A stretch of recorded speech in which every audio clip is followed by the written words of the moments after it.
بسم اللہ الرحمن الرحیم۔ ڈاکٹر اظہر وحید صاحب کی تصنیف کتاب چہرے سے انتخاب۔ سوال: حضرت واصف علی واصف رحمۃ اللہ تعالی فرماتے ہیں کہ جس کو زندگی میں کوئی سچا اور سچا دوست نہ ملا ہو، اس جھوٹے انسان نے اپنی بدبختی کے بارے میں اور کیا کہنا ہے؟ اس قول کی وضاحت درکار ہے۔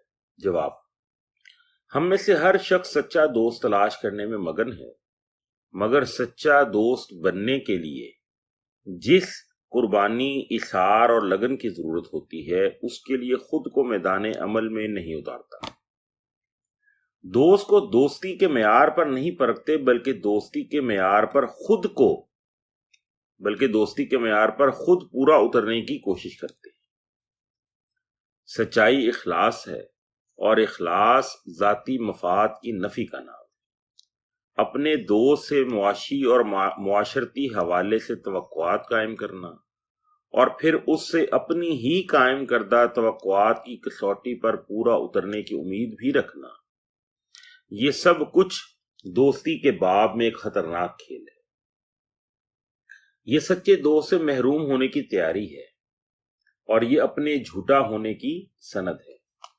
پس دوستی بھی سکون کی طرح ہے، جو دینے سے ملتا ہے، مانگنے سے نہیں۔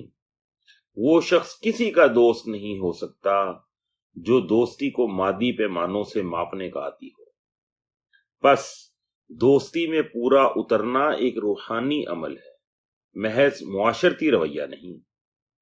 اگر ہمارے اندر اخلاص اور سچائی کا جوہر موجود ہے، تو باہر اس جنس کے جوہر شناس خود ہی ہم تک پہنچ جاتے ہیں۔ Birds of same feather flock together, جنس باہم جنس پرواز۔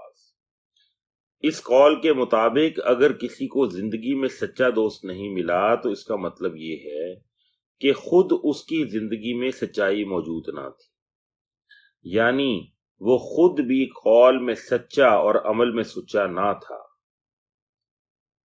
اور جو شخص خود سچا نہ ہو، اس کی بدبختی کے بارے میں اور کیا کہنا ہے؟ والسلام۔